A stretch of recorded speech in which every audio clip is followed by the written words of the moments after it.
Hello students, मेरा नाम है मशान और आप देख रहे हैं मेरा यूट्यूब चैनल। आज मैं आपके सामने पढ़ाने वाला हूं द लाग्रांज मल्टीप्लायर, जो कि मैंने पिछले लेक्चर में आपको पढ़ा दिया था, लेकिन आज उसकी एप्लीकेशन प्रॉब्लम की तरफ हम मूव करते हैं।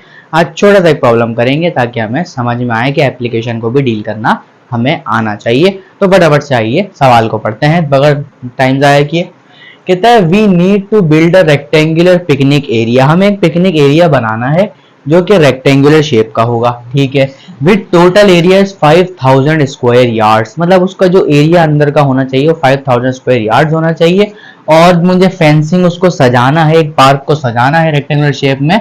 उसमें 3 साइड मुझे सजाने के लिए दिए गए हैं और रेक्टेंगल की जो चौथी साइड है ना बेटा, वो रोड के हाईवे होगा। मतलब आपको कुछ इस तरीके से प्रॉब्लम दे रखा है कि मान लो ये आपका क्या है, हाईवे रोड चल रहा है और ये आपका जो है वो क्या है, एक रेक्टेंगुलर एरिया है। यहाँ आपने क्या बनाना है बेटा, पार्क बनाना है। पार्क बनाते समय आपने ये बात याद रखनी है कि इस एरिया को तो हमने लेना नहीं है क्योंकि हाईवे है। मान लेता हूँ ये वाला एरिया एक्स है और ये वाली जो साइड है वो कितनी है, वाई वाई साइड्स हैं। तो इस तरीके से हम इसको बना सकते हैं। अच्छा, अब यहाँ पे देखने वाली बात है कि fourth area of the adjacent side of the highway, हमारा एम, हमारा मकसद क्या होना चाहिए कि कम से कम अमाउंट इस पार्क की फेंसिंग यानी कि इसकी सजावट में कितना लगेगा। तो बात करते हैं सबसे पहले हमें गिवन क्या क्या। मैंने आपको लाग्रांज मल्टीप्लायर में बताया था, सबसे पहले चेक करो what is the function, objective function. Objective function क्या है बेटा ये वाला। ऑब्जेक्टिव फंक्शन अगर ये होगा तो कैसे लिखेंगे भाई, देखो एक साइड ये वाली लगानी है, दो साइड ये लगानी है। मतलब आपका जो ऑब्जेक्टिव फंक्शन हुआ पार्क वाला वो कितना हुआ, x प्लस 2y। मतलब यही साइड मुझे सजानी है ऑब्वियसली, और तो कुछ बचेगा नहीं। इसके अलावा मुझे इसका एरिया चाहिए। तो एरिया क्या होता है, रेक्टेंगुलर रीजन का या स्क्वायर रीजन का x मल्टीप्लाई बाय y, मतलब लेंथ इनटू ब्रेड्थ। तो ये जो एरिया होगा वो बेसिकली कंस्ट्रेंड है और क्या है, x y is equals to 5000 square yards. तो मुझे ये दो चीजें गिवन वैसी कर दी गई है।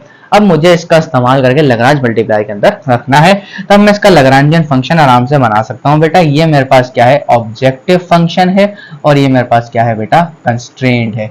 मुझे 5000 तक का ही बनाना है, लेकिन कम से कम अमाउंट चेक करना है तो बड़ा आसान हो जाएगा। तो यहाँ से हम आराम से देख सकते हैं, दिस इज वेरी इजी। मैं जरा लाग्रांजियन फंक्शन बनाता हूँ आपके सामने कि भाई मेरे पास एक वेरिएबल x है, एक वेरिएबल y है और दूसरा वेरिएबल लैम्डा है, जो कि मेरे पास एक ही कंस्ट्रेंट गिवन है।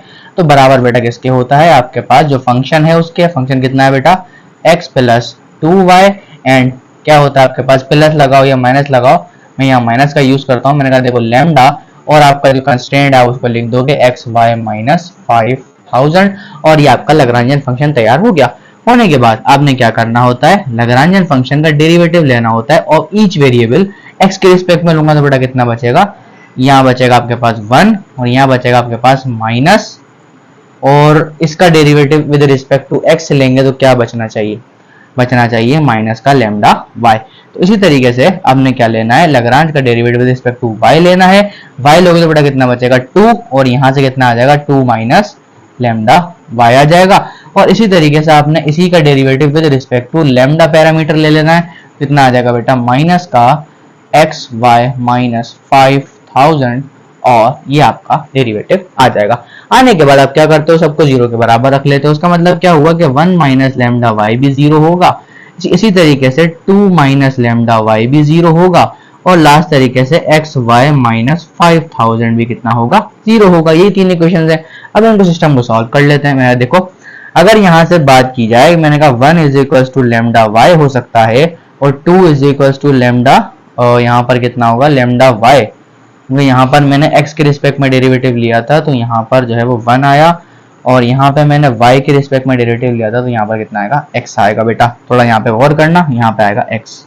तो 2 बराबर हो सकता है जब लैम्डा x के। तो एक बात यहाँ पर गौर की जा सकती है, अगर मैं इन दोनों इक्वेशनों को आपस में सॉल्व करूं तो क्या हो सकता है।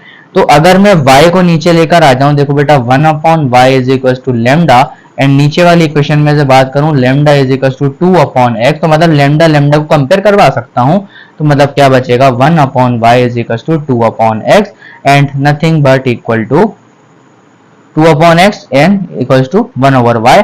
तो आप इसको आराम से ये बात कह सकते हो कि आपका जो वेरिएबल होगा वो बेसिकली क्या है, 1/y को अगर मैं यहाँ मल्टीप्लाई करता हूँ तो ये जाएगा y इज इक्वल टू, या पलट दो, इज इक्वल टू x/2, और x की वैल्यू कितनी आ जाएगी आपके पास, 2 टाइम्स y आ जाएगी। तो मतलब x की वैल्यू आपके पास कितनी है, 2 टाइम्स y।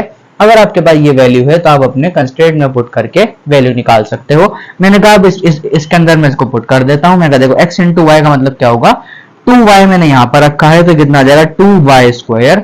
यहाँ पे देखो 2y², क्योंकि मैं ये वाली वैल्यू कहाँ पुट कर रहा हूँ, मैंने कहा put in constraint, put in constraint कर देता हूँ। कंस्ट्रेंट के अंदर पुट करूंगा तो क्या आएगा, 2y² is equal to 5000, and 5000 y² is equal to 5000 को डिवाइड करूंगा 2 से, कितना बचता है बेटा 2500 बचेगा। और y की वैल्यू आपको यहाँ पे कितनी आएगी, 2500 का रेडिकल कितना होता है, ये बात तो बच्चे को पता होती है, कितना होगा 5000 का आधा क्या 250। अब यहाँ से इसका स्क्वायर रूट निकाल देंगे इस तरीके से, ये स्क्वायर रूट निकालो तो y की वैल्यू कितनी आएगी, 2500 का स्क्वायर रूट कितना होता है बेटा 50। तो आप यहाँ से y की वैल्यू निकाल पाए। y की वैल्यू निकल गई तो x की वैल्यू साफ पता चल गई बेटा, कितनी आएगी 100 आ जाएगी। x की वैल्यू कितनी होगी बेटा 100 हो जाएगी। अब मुझे मिनिमम अमाउंट चेक करना है तो अपने फंक्शन में वैल्यू पुट करके देख सकता हूँ कि कितने स्क्वायर यार्ड मुझे चाहिए थे।